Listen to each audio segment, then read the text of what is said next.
en el nombre de Jesús. En el principio creó Dios los cielos y la tierra. Vamos a repetirlo todos. En el principio creó Dios los cielos y la tierra, dando un fuerte gloria a Dios. Puede sentarse. Aleluya. Gracias a cada uno de los ministros de alabanza. En esta hora honro la vida de nuestros pastores en este lugar, la vida de mi esposo, de mis hijos. Creo que no hay ministerio más grande que nuestra familia. Amén. Hoy estamos en un servicio de familia y que Dios bendiga a las familias de la iglesia. Siempre cuando oro yo le digo, Señor, pon un cerco alrededor de mi familia, que el enemigo no pueda tocarla, no pueda ingresar, y mi familia es mi pedacito de cielo. Que cuando lleguemos a nuestras casas sea el lugar de refrigerio, el lugar de que uno esté en la calle y anhele llegar a su casa. Pero hay casos contrarios, hay más bien familias o parejas que ni siquiera quieren llegar a su casa, ¿verdad? Pero que Dios bendiga a las familias de la iglesia, que Dios bendiga a nuestro hogar, a mi esposo, mis hijos. Nosotros siempre hemos dicho que Él no es el pastor, somos una familia. Nuestra familia es una familia que sirve a Dios. Amén, es una familia que sirve al Señor y realmente el Señor bendiga a cada uno, hermanos, la familia, su hogar, cuídela, defiéndela. Ese es su regalo del cielo. Si hay algo que Dios a nosotros nos ha regalado es nuestra familia. Y si hay algo que usted debe guardar, debe santificar, debe proteger con las uñas, es su familia. Amén. Que el enemigo no se filtre, nunca deje una puerta abierta para que el enemigo entre a su hogar, porque dar opciones es dejar esa ventanita abierta para que él pueda entrar. Así que bendiga al Señor las familias de la iglesia. Amén. Y la vida de cada uno. Y realmente siempre es un compromiso y yo admiro incluso a nuestros pastores porque yo sé que para muchos pastores no es fácil delegar la escuela dominical. Ese es como el culto cumbre y es una responsabilidad siempre alimentar a la congregación. Amén. También quisiera en esta hora, quisiera honrar la vida de los estudiantes de la escuela. Sígame. ¿Dónde están los estudiantes de la escuela? Amén. Y anoche tenía una disyuntiva sobre la enseñanza, pero a través de todo lo que fue el tema de las defensas y todo eso, me acordé de un mensaje que lo prediqué hace un poco más de un año en este lugar y le voy a decir como dijo el apóstol Pablo a los filipenses, para mí no es molesto repetir las mismas cosas y para vosotros es seguro. Amén. Así que para mí no es molesto repetir un mensaje, hermano. Y el pastor incluso yo nunca le dije a nadie lo que iba a predicar, pero parece que Dios sintoniza todo. Cada alabanza habló de la majestad de Dios, del poderío de Dios, y el pastor hablaba de la importancia de lo que es la doctrina de la iglesia, la doctrina bíblica, que estamos fundamentados en los apóstoles y profetas. Amén. Esta es la iglesia que cree, predica y sirve a un único Dios soberano. Y su nombre es Jesús. Nosotros creemos en ese Dios. Nosotros no creemos en dos, no creemos en tres. Creemos en un Dios y su nombre es Jesús. Amén. Y en esta hora he titulado esta enseñanza y quiero que me regale unos minutos, que yo soy un poco breve. La he titulado El único Dios soberano. Amén. ¿Cuántos creen en el único Dios soberano? Nosotros creemos en un único Dios soberano. Y si usted, amigo, está en este lugar, algunos que están por primera vez o que quizás han asistido, pero no saben lo que hacemos o lo que creemos acá, la iglesia del Señor cree en un único y Dios soberano. Creemos que no existe Dios fuera de Él. Creemos que su único nombre es Jesús. En su nombre bautizamos, oramos y vivimos en ese nombre poderoso. Amén. Bien, hermanos, acabamos de leer en el libro de Génesis, capítulo 1, el versículo 1, y es un versículo bastante conocido de la palabra de Dios. Dice: en el principio creó Dios los cielos y la tierra. Y cronológicamente en lo que es la Biblia, este libro que nosotros utilizamos porque creemos que es una inspiración divina, que es la palabra de Dios plasmada en letras, en este libro nos dice todo un plan que Dios tenía para con el hombre. Amén. Y cuando comienza en el orden cronológico en el libro de Génesis, aunque quizás no es en la fecha que inicia Génesis, no es el primer libro, sino en este caso sería el libro de Job, y eso también lo enseñamos en la escuela Sígame. El libro de Génesis nos comienza dando un relato de la creación, pero en realidad no es la creación de la tierra y del universo en sí, sino es la creación o colocación del hombre en la tierra. Porque dice, en el principio creó Dios, pero nosotros no sabemos cuándo fue ese principio, ¿verdad? Los cielos y la tierra. Pero resulta que la palabra de Dios originalmente no fue escrita en el idioma que nosotros manejamos, que es el castellano. La palabra de Dios fue escrita en hebreo. Es más, cuando Dios se dirige al hombre por primera vez, y hay registros históricos, que los primeros nombres ya se hablaba o Dios le hablaba al hombre en hebreo, porque antes de que existiera la división de lenguas en la Torre de Babel, los nombres que están antes de esa división de lenguas eran nombres de origen hebreo. ¿Ven? Vayan siguiéndome, voy a ir un poquito lento para que me vaya agarrando el hilo.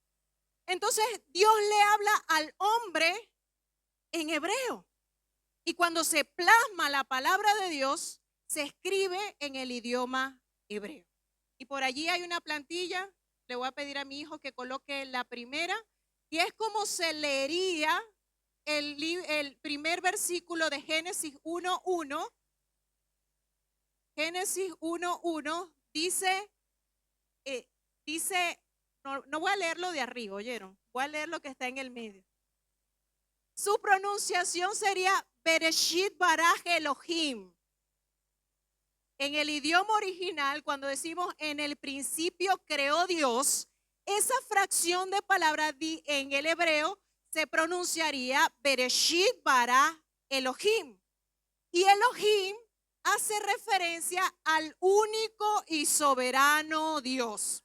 Cada vez que la Biblia mencionaba la palabra Elohim, se refería al Dios que nosotros creemos. Cuando eran dioses de los amorreos, de los heveos, de los fereceos y de todos los feos que aparecen en la Biblia, eran con D minúscula. Pero el Dios de nosotros era Elohim. Y en otras oportunidades se decía Adonai, que es mi Señor. De hecho, por ahí hay una canción que dice Yahvé, Rafa, Elohim, ¿verdad? Yo no tengo las cualidades cantantes, pero ustedes saben cuál es esa canción. Hace referencia a los nombres que se le dan a Dios, porque así se pronunciaba el nombre o la esencia o la palabra Dios. Entonces, en los próximos capítulos o libros de la Biblia, cada vez que se nombraba a Dios se decía Elohim y se decía Adonai, refiriéndose a Dios. Entonces vemos más adelante, seguimos viendo más adelante en la palabra de Dios, que Dios comienza a hacer su plan de redención y llama a un hombre llamado Abraham. Y dice la Biblia que él le dice a Abraham, sal de tu tierra y de tu parentela a la tierra que yo te voy a mostrar. De hecho, Abraham es la primera persona que se le hace llamar hebreo, porque hebreo no es el nombre de una nación, sino que hebreo significa el que cruza, el que traspasa o el que trasciende. En el libro de Génesis 13:14 dice, y Abraham el hebreo, refiriéndose a Abraham el que cruzó. Porque la tradición antigua era que los hijos vivieran con sus padres hasta que los padres fallecieran, vivían así en comunidad. Hoy día es que nosotros nos separamos de nuestros padres y cada quien vive por su lado, pero la cultura, la tradición judía, la tradición israelí era que los hijos vivieran con sus padres. Y resulta que Abraham vivía en una ciudad llamada Ur de los Caldeos, y cuando Dios le hace el llamado, por primera vez alguien se desprende de su núcleo familiar y por eso se le viene la palabra hebreo, que significa el que se fue, el que traspasó, el que cruzó. ¿Sí me siguen hasta allí? No se me pierdan porque me pierdo yo también. Entonces nos sigue narrando el plan de salvación o el plan que Dios tenía con este hombre llamado Abraham, el hebreo, y de él forma una nación donde nace su hijo producto de la promesa llamado Isaac. Y vemos luego que Isaac tiene un hijo llamado Jacob. A ver, los lectores de la Biblia, no me dejen sola. Tiene a Jacob y luego la Biblia nos va describiendo, voy un poco para que ustedes me entiendan todo el relato bíblico y no leer todo Génesis, pero dice la palabra de Dios que este nieto de Abraham, tiempo después de ciertos acontecimientos que pasó, una noche, dice la Biblia que él estaba luchando con un ángel de Jehová y el ángel no quería, no se desprendía de Jacob, no se desprendía de él. Y dice la Biblia que a Jacob le dice, no te voy a soltar hasta que me bendigas. Y viene el ángel y le dice, ya no te llamaré más Jacob, sino Israel, porque has luchado con Dios y los hombres y has vencido. Es decir, que a partir de ahora Jacob se llama Israel, que Israel significa el que lucha con Dios, con los hombres. Entonces le estoy dando todo esta introducción para que entiendan que las palabras que nosotros utilizamos frecuentemente en la iglesia son palabras de origen hebreo. Y durante todo este trayecto de la historia, el pueblo israelí, porque ahora son el pueblo de Israel, porque nacieron de la descendencia de Jacob, que ahora se llama Israel, todos ellos creían en un solo Dios. Pero el Dios a los que ellos creían no tenía nombre, sino que ellos decían el Dios de Abraham, el Dios de Isaac y el Dios de Jacob. Entonces la Biblia nos relata que Jacob tiene 12 hijos, que luego los llamaron las tribus de Israel. Y uno de sus hijos menores fue José. Y la palabra nos dice que él, a través de sueños, como que despertó cierta envidia de sus hermanos por maldad, esos hermanos que son odiosos a veces con uno. Vienen y los venden a José a unos mercaderes, pero primero lo lanzaron en un pozo a ver si se moría, les dio lástima, lo venden y estos los llevan y los venden a Egipto. Sí, vamos bien hasta allí. En Egipto José le pasan un montón de cosas. Recuerden que José es hijo de Jacob. Le pasan ciertas cosas, cae preso, es culpado de adulterio, qué sé yo, le pasan ciertas cosas, pero luego que está en cárcel, dice la Biblia que se convierte en el gobernador de Egipto. Y todo lo que él había soñado, que era como una profecía de lo que podía acontecer, se cumple para un periodo. Y estando él en Egipto y siendo gobernador, él se convierte en la mano derecha del faraón. Tiene una capacidad administrativa superdotada y él determina un sueño que vendría una hambruna a Egipto y en el mundo entero, y él establece un plan de administración. Y mediante ese plan, ningún pueblo cercano, adyacente, sabía que vendría un hambre, pero José sí lo sabía. Y nos sigue relatando la Biblia que José, cuando vino el hambre, vino su familia de por allá de Canaán, él se les revela, le dice, yo soy José, el que ustedes daban por muerto y toda la cosa, y los perdona, y ellos se vienen a vivir a Egipto. Y dice la palabra de Dios que fueron repartidas tierras de Egipto para el pueblo de Israel, que eran de la descendencia de Jacob, y allí en Egipto se establecen, crecen, se multiplican, tienen próximas generaciones, pero la Biblia nos dice que el faraón que conocía a José murió.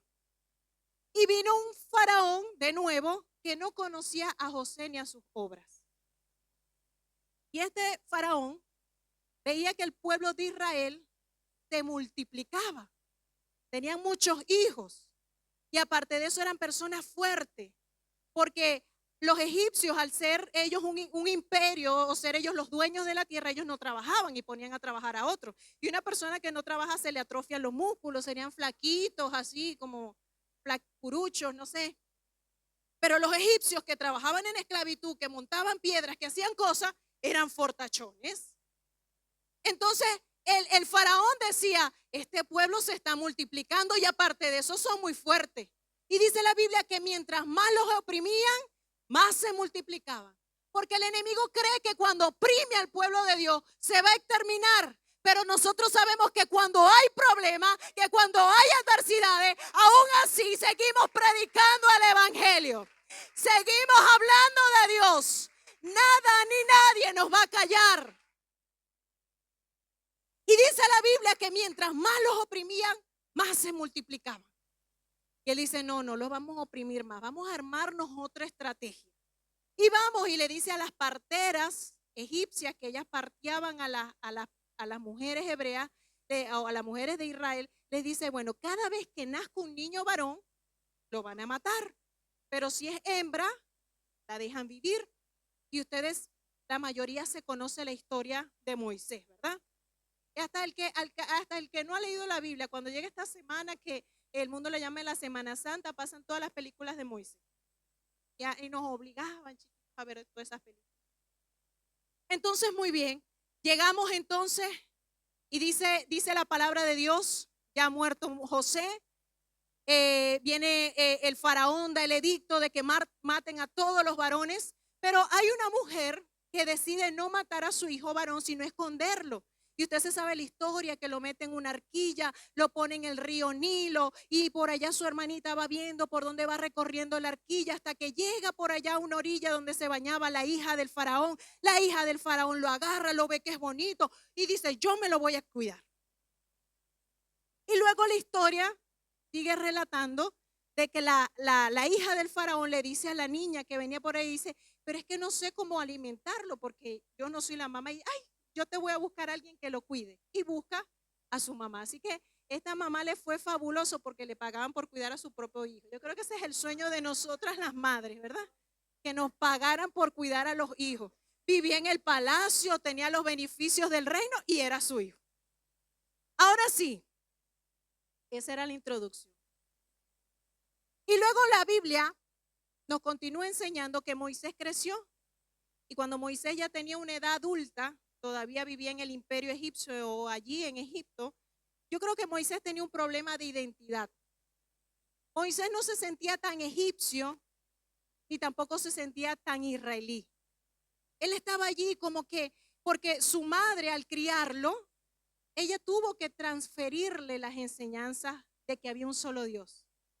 Allí quizás en el anonimato, cuando no escuchaba a la hija del faraón, ella le decía, recuerda que nosotros servimos a Elohim, a Adonai, al Dios de Abraham, al Dios de Isaac y al Dios de Jacob, tus padres. Ese es el único Dios. Y cuando nosotros vemos todo el relato de Moisés en una oportunidad ve a dos israelí peleando y solamente los separa, pero cuando ve una situación donde un egipcio maltrata a un israelí, dice la Biblia que mató al egipcio, lo enterró y por allá el faraón se enteró y él huye. Y ahí vemos cuando comienza como el ministerio de Moisés, cuando se va al desierto. Y a veces nosotros necesitamos pasar por desiertos, porque en el desierto es donde nosotros encontramos a Dios. Nosotros no encontramos a Dios en la abundancia ni cuando todo está completamente bien. Es necesario pasar por desiertos. Hay familias que atraviesan desiertos y es allí cuando Dios se les revela. Hay hogares que muchas veces se están destruyendo y sienten que hay un desierto y es en el desierto cuando conocen al Dios verdadero. Y Moisés dice la Biblia que se fue al desierto huyendo de Faraón. Y cuando estaba en esa huida, dice la Biblia que estaba sentado junto a un pozo y llegaron 7 jóvenes o 7 hijas de un sacerdote de Madián. Y cuando ellas iban a sacar agua, dice la Biblia que habían unos pastores y quizás la molestaron, no le dieron oportunidad de sacar agua. Y dice la Biblia que Moisés las defendió y sacó el agua. Cuando estas jóvenes regresan a la casa de su padre le dice, ¿cómo hicieron para regresar tan temprano si ustedes no tienen tanta fuerza? ¿No? Y ellas le dicen, no, porque un egipcio nos ayudó. Y para ella referirse a Moisés como egipcio, él tuvo que tener características de un egipcio. Quizás su apariencia física, incluso su lenguaje. Pero él tenía apariencia de egipcio, pero él no se sentía egipcio. Él no tenía como una identidad definida, ¿no? Y eso me hace recordar mi papá es filipino y él llegó a Venezuela trabajando y allá cuando llegó a Venezuela conoció a mi mamá y se casó. Y ellos tienen 48 años de casado. Pero mi papá nunca desarrolló como el español muy bien, fluido como nosotros, sino que él todavía habla, se le siente el acento de extranjero. Entonces él en Venezuela parece un extranjero, pero ahorita está en Filipinas y cuando habla, su familia le dice, tú no hablas ya bien el idioma de nosotros, también suenas extranjero. Entonces él quedó así como, ¿de dónde soy yo? Entonces eso pasaba con Moisés. Moisés quizás hablaba egipcio, tenía características egipcias, pero se sentía israelí. Pero cuando estaba con los de Israel lo veían con la apariencia de egipcio y decían, tú no eres de nosotros. Entonces esa confusión lo llevó al desierto y dice la Biblia que estando en una oportunidad apacentando las ovejas de su suegro, dice que se dirige por allá al monte Oreb y por allá ve una zarza ardiendo y usted también conoce la historia porque eso sale en las películas. Pero no sale solamente en las películas, también sale en la palabra de Dios primero. Y dice la Biblia que cuando él se va acercando y nos vamos al libro de Génesis capítulo 3, y sí quiero leer algunos versículos. En el versículo 1 dice, apacentando Moisés las ovejas de Jetro, su suegro, sacerdote de Madián, llevó las ovejas a través del desierto y llegó hasta Oreb, monte de Dios. Y se le apareció el ángel de Jehová en una llama de fuego en medio de una zarza, y él miró y vio que la zarza ardía en fuego, y la zarza no se consumía. Era como, él pensó en un principio que quizás veía como un espejismo, porque una zarza es un arbusto, para que me entienda, que quizás no he escuchado zarza. Zarza es un arbusto, ustedes saben, en los desiertos no hay árboles ni nada, pero hay como esos arbustos que son como todos sequitos, así bajitos. Entonces esa zarza estaba prendida en llama y dice la Biblia que Moisés veía y quizás había pasado unos minutos, un rato, y Moisés decía, bueno, pero y eso no se quema, no se le cae una hojita, no se le cae un palito, sino que esa está prendido y eso no se quema. Y dice la Biblia, sigue diciendo en el versículo 4, viendo Jehová que él iba a ver, porque Moisés se fue acercando hasta donde estaba la zarza para ver qué era. Dice, y viendo Jehová que él iba a ver, lo llamó Dios en medio de la zarza y dijo, Moisés, Moisés. Y él respondió, heme aquí. Y dijo, no te acerques, quita el calzado de tus pies, porque el lugar en que tú estás, tierra santa es. Y viene Dios y se le presenta con el nombre que ellos ya le conocían. Y dice en el versículo 6, y le dijo, yo soy el Dios de tu padre, Dios de Abraham, Dios de Isaac y Dios de Jacob. Entonces Moisés cubrió su rostro porque tuvo miedo de mirar a Dios. ¿Amén?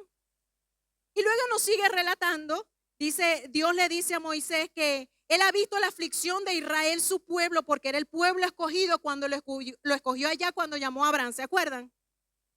Era el pueblo escogido de Dios y dice Dios que él había visto la aflicción. Y he visto el clamor de los hijos de Israel, ha venido delante de mí y también he visto la opresión con que los egipcios los oprimen. Por tanto, el versículo 10 dice, ven por tanto y ahora te enviaré a Faraón para que saques de Egipto a mi pueblo, los hijos de Israel. Y ahora viene y surge una interrogante, ¿no? Porque Moisés, cuando escucha todo el relato que Dios le da en su presentación, dice el versículo 11, entonces Moisés respondió a Dios y le dijo, ¿quién soy yo para que vaya Faraón y saque de Egipto a los hijos de Israel? Y yo creo que esa era la oportunidad de oro para escuchar como que la respuesta de la boca de Dios para saber quién soy. Moisés, en su identidad, él tenía una confusión. Él quizás esperaba escuchar por la boca de Dios que Dios le dijera, tú eres el hijo de la hija de Faraón. O sea, eres un príncipe, por eso vas a libertar. O quizás eres el único que sobrevivió a la descendencia que el Faraón mató y por eso eres el escogido. Pero nosotros vemos que más adelante, en el versículo 12, Dios no le responde eso, sino que le dice, ve porque yo estaré contigo. Así que no importa quién seamos nosotros, lo importante es quién va con nosotros. No importa si usted es un estudiado, si usted es una persona superdotada, no importa lo que usted sea, lo importante es que el Señor vaya con usted. Y el mundo necesita saber que usted va con el Todopoderoso, con el único verdadero Dios, que sobre usted reposa una unción sobrenatural. Al mundo no le importa lo que usted sea. Y a veces nosotros vivimos interesados en darnos publicidad o propaganda demostrando quiénes somos, de cuán hermosos somos, cuán inteligentes, cómo nos vestimos, la marca, todas esas cosas. pero la Biblia me dice que a Dios no le importa. Y Dios le dijo, yo ni te voy a responder quién eres tú. Solamente dile que yo voy contigo. Solamente interésate que el Dios de tus padres está de tu lado. Solamente tienes que interesarte porque Dios está contigo. Amén. Pero ahora surge otra pregunta. Ahora, esta vez sí vamos al mensaje. Ahora surge una pregunta y es cuando Moisés le dice por segunda vez al Señor, está bien, no me digas quién soy yo, pero cuando yo me aparezca a los hijos de Israel, ¿quién les digo que me envió? Porque es muy fácil decir el Dios de los padres, ok, el Dios de Abraham, Isaac y Jacob, pero nosotros no sabemos tu nombre.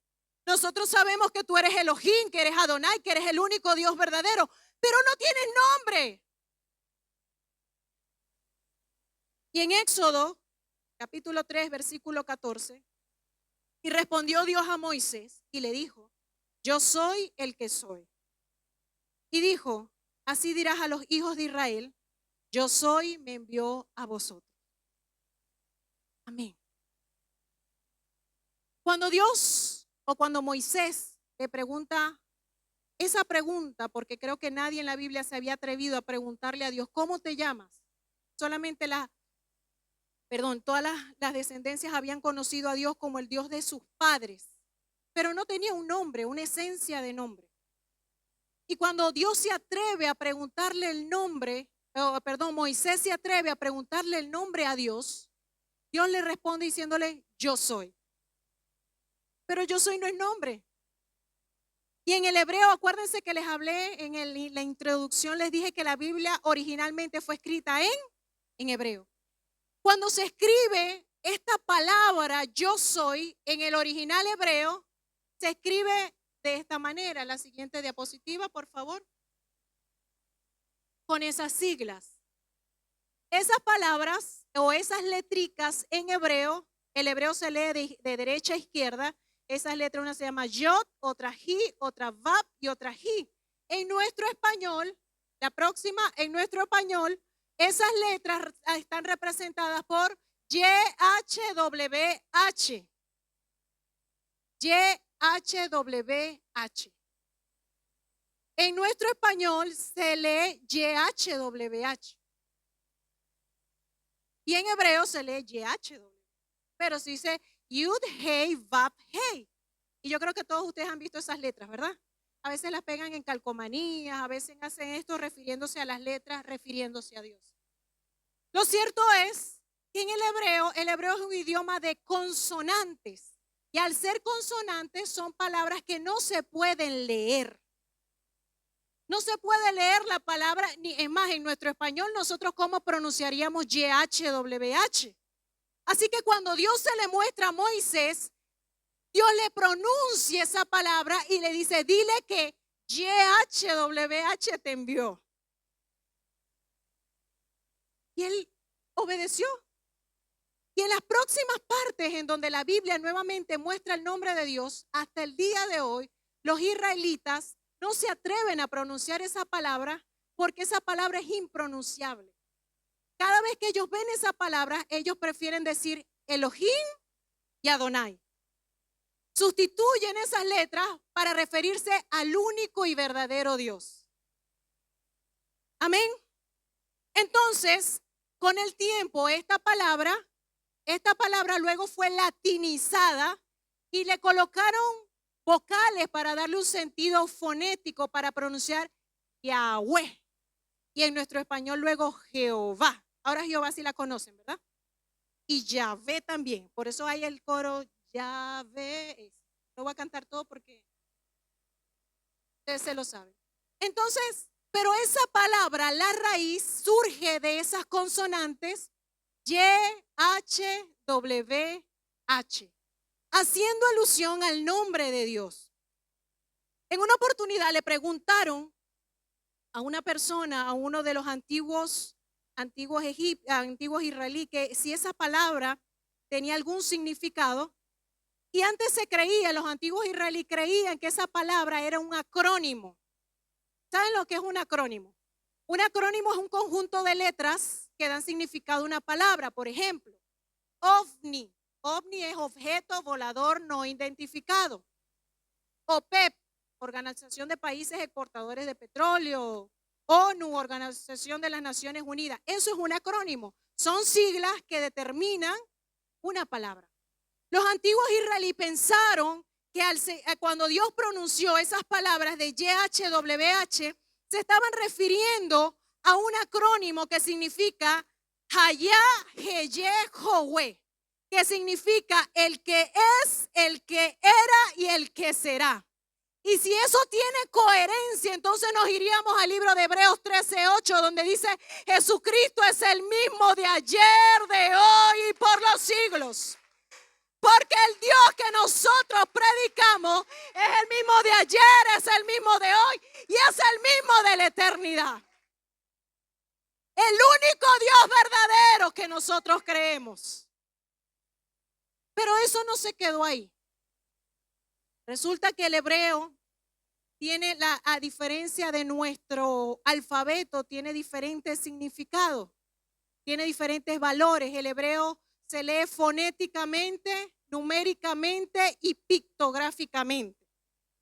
Cuando me refiero a fonéticamente, es como suena la palabra. Y el hebreo es un idioma, se conoce como lengua gutural. Quizás algunos han estudiado lo que son las lenguas guturales, que son idiomas que se pronuncian como desde la garganta. El árabe también son algo así. No les voy a decir qué dije, pero es algo así. Pero son idiomas que se pronuncian desde la garganta, se llaman lenguas guturales. Y el hebreo es un idioma así. Entonces, cuando se le preguntan a los rabinos cómo se pronunciaría, si esa palabra con que Dios se presentó a Moisés se tuviera una pronunciación, sabiendo que son consonantes y no se pueden decir, si tuviera una pronunciación, ¿cómo se pronunciaría? Y los rabinos creen que esa palabra, pronunciándola, sonaría así.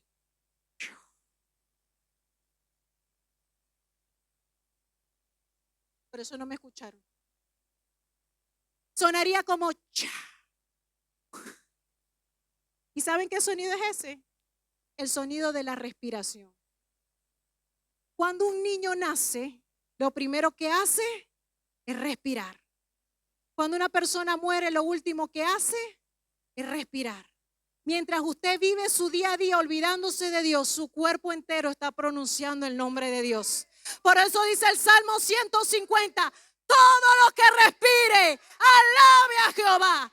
Todo lo que respire, alabe a Jehová. Cada vez que usted emite una respiración, usted está pronunciando el nombre del Dios verdadero.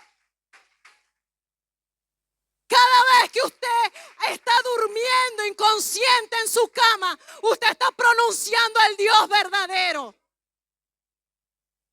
El mundo no lo reconoce, pero nuestra esencia está llena de Dios. Cada paso que usted está reconociendo que hemos sido creados por Dios. Por eso el salmista no se equivocó al decir que todo lo que respire, plantas, animales, humanos, todo alaba a Dios cada vez que respira. Dale una alabanza al Señor Jesús. ¡Aleluya!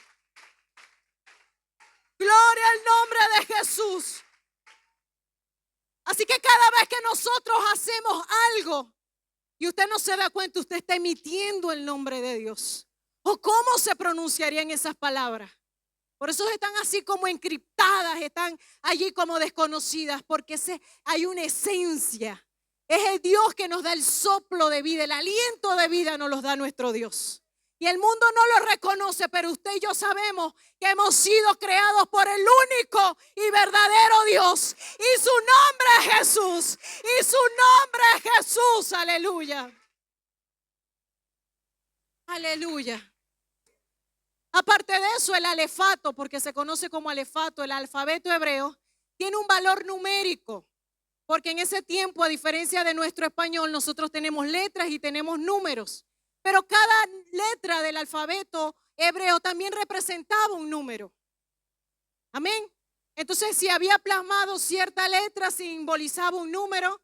Y la próxima diapositiva, por favor. no, está representada por los números y cada letra es un número. Ahí está. Entonces, cada letra del alfabeto hebreo está representada por un número.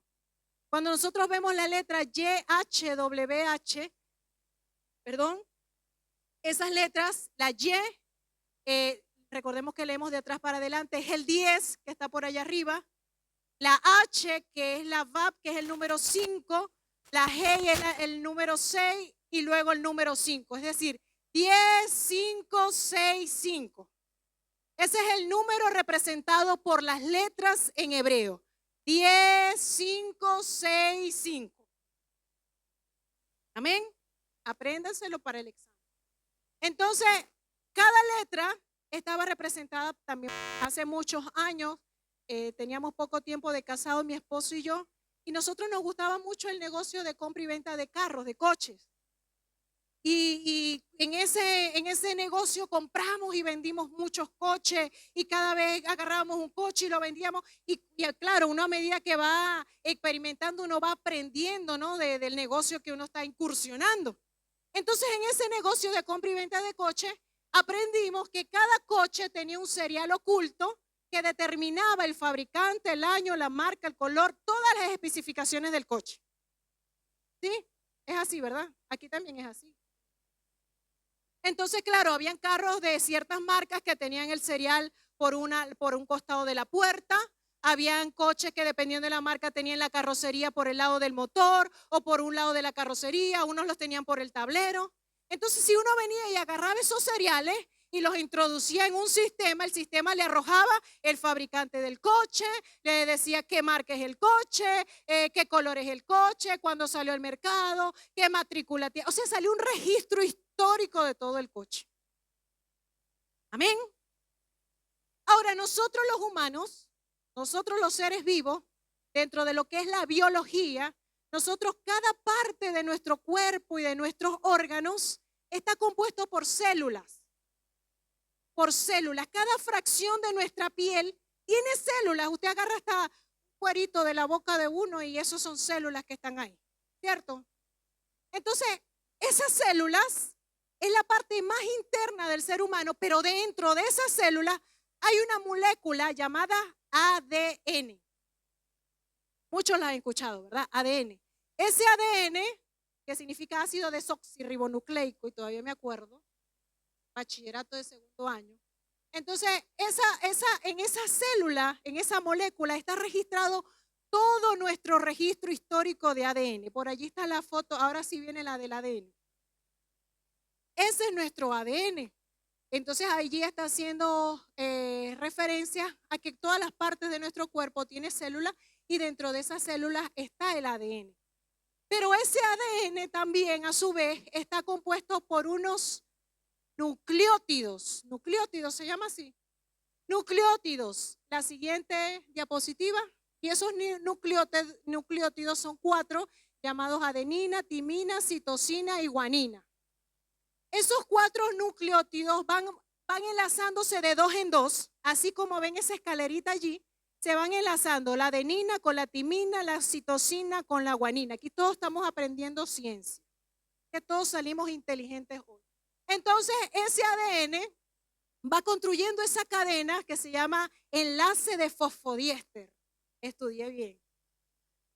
Entonces va construyendo una cadena infinita, pero dentro de ese ADN está registrado toda nuestra historial genético. De qué color usted tiene los ojos, el pelo, qué enfermedades incluso va a padecer en un futuro. Allí está registrado toda nuestra historia. Registros recientes descubrieron que ese enlace de fosfodiéster o esa cadena va repitiendo un patrón de ciertos números a lo largo de toda su trayectoria. ¿Sabe cuáles son esos números? 10, 5, 6, 5. Luego otra vez, 10, 5, 6, 5. Es decir, que el patrón que se repite en cada célula de nuestro cuerpo está diciendo: yo soy fabricado por Jesucristo. Si usted fuera un coche, usted tuviera un registro de fábrica hecho por Jesús, hecho por el único Dios verdadero, hecho por el dueño de la creación. Por eso su palabra dice en Génesis 1:27, dice su palabra que nosotros fuimos creados a imagen y semejanza de Dios. Porque cada parte de nuestro ser está registrada la firma del arquitecto, está registrada la firma de nuestro creador.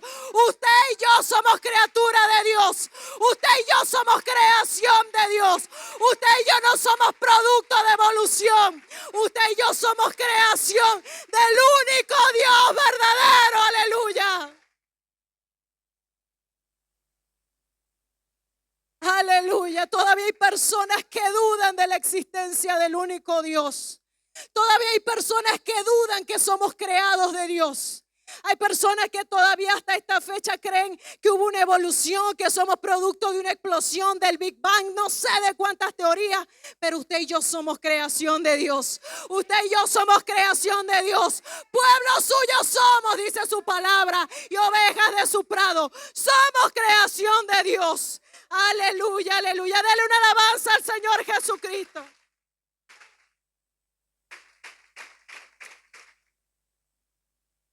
Somos creación de Dios. Aleluya. Yo no sé si usted todavía lo duda, pero yo creo que en cada parte de mi ser, la respiración, mi cuerpo, mis células, todo está la firma del único Dios verdadero. Yo puedo decir con convicción que Él ha sido mi creador. Nosotros no nos hicimos a nosotros mismos. Él ha sido quien nos ha creado. Él ha sido quien nos ha dado un soplo de vida. Él ha sido el que nos ha formado en el vientre, en las entrañas de nuestra madre. Aleluya, ese Dios verdadero a quien nosotros servimos. Así que su nombre se seguía manifestando en ciertas cosas, porque la palabra de Dios no podemos leerla literalmente. Siempre hay cosas ocultas que Dios deja allí para que nosotros escudriñemos. Pero aparte de eso, el hebreo también tiene un valor o un sentido pictográfico. Cuando me refiero a pictográfico, significa que cada palabra tiene un significado de algo, de un objeto. Y allí está la próxima diapositiva. Cada palabra del alfabeto griego significaba algo, porque su escritura simulaba una figura. Por ejemplo, la próxima diapositiva, por ejemplo, la letra Dalet significa puerta, porque su escritura, que es la que está allá arriba, parece como una puerta entreabierta, ¿sí la notan? Entonces cada palabra, cada letra, simulaba o reflejaba una imagen. Eso es el valor pictográfico, que cada letra era a la vez una imagen. En nuestro español nosotros cada letra es A, I es I, pero en el hebreo es un poco más complejo el estudio, porque a veces habían palabras que se escribían igual, pero su significado era diferente. ¿Por qué? Porque había que estudiar el contexto histórico, numérico, fonético, pictográfico y todas estas cosas. Pero cuando Dios pronuncia nuevamente estas palabras o esta letra, YHWH, la próxima imagen, por favor. YHWH, la letra H, y la sombreé un poco de amarillo, la letra H, que es la que se repite, significa ¡ey! O mira, o señala, o señala. La letra Yod significa mano. Y la letra Vav significa clavo. Si nosotros conjugamos la palabra a nuestro español, esa palabra estaría diciendo, ¡ey, mira! ¡Mira la mano! ¡Mira la señal de los clavos!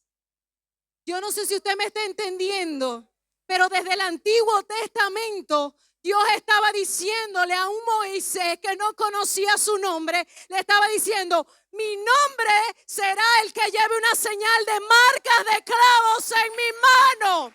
Cuando tú veas una marca de clavos en la mano, ese será mi nombre, ese será mi nombre.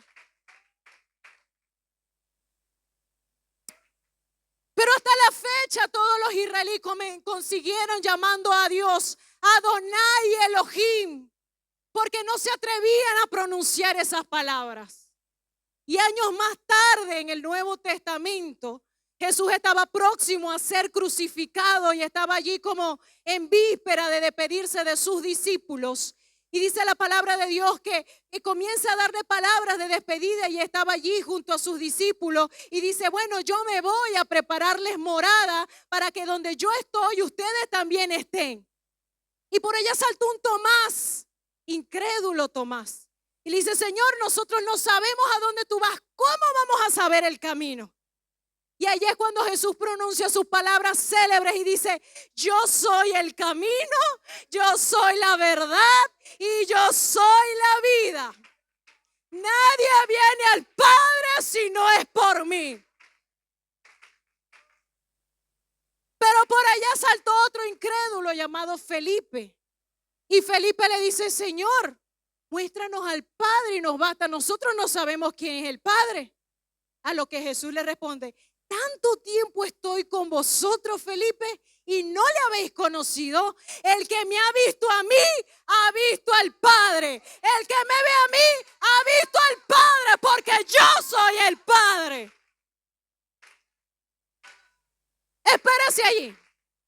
Espérese allí, ya vamos a terminar y voy a pedirle a los músicos que vayan subiendo. Días después, Jesús es crucificado, muerto, sepultado y resucitado.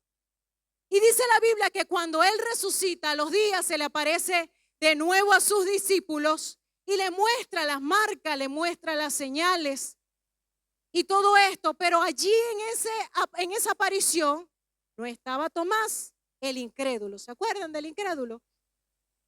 Y la Biblia nos dice que los discípulos, luego que Jesús se va, dice la Biblia que los discípulos cuando se consiguen a Tomás le dicen, Tomás, Jesús resucitó, lo vimos. Y Tomás dice, hasta que no vea las marcas de su mano y ponga mi dedo en su costado, yo no puedo creer.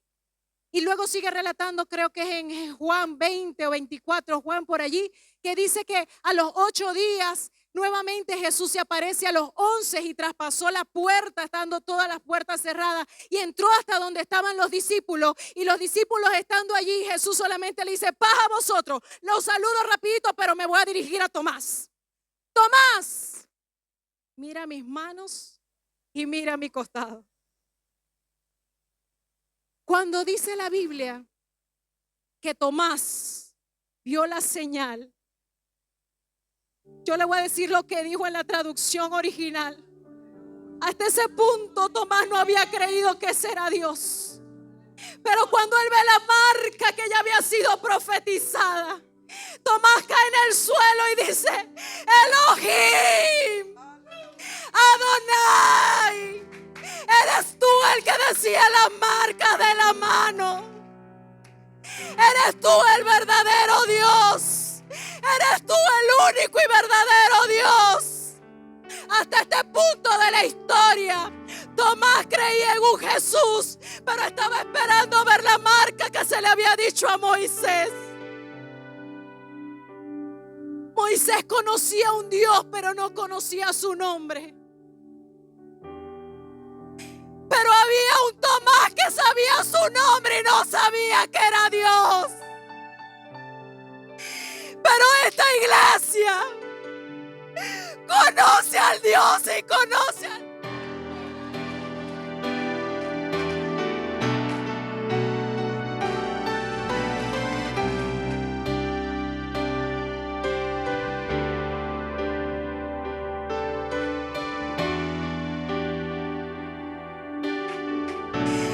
Esta iglesia conoce a ese Dios y conoce su nombre.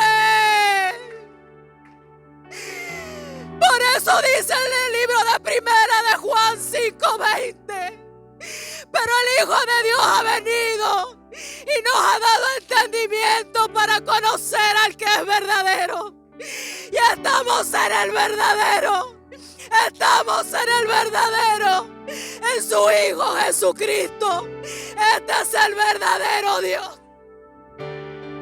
Este es el verdadero.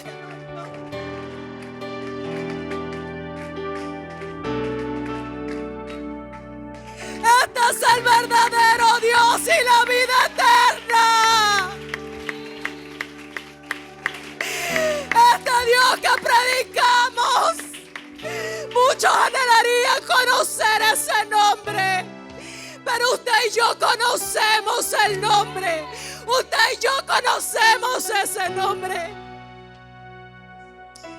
Las familias necesitan al único Dios verdadero. El mundo necesita conocer al único Dios verdadero.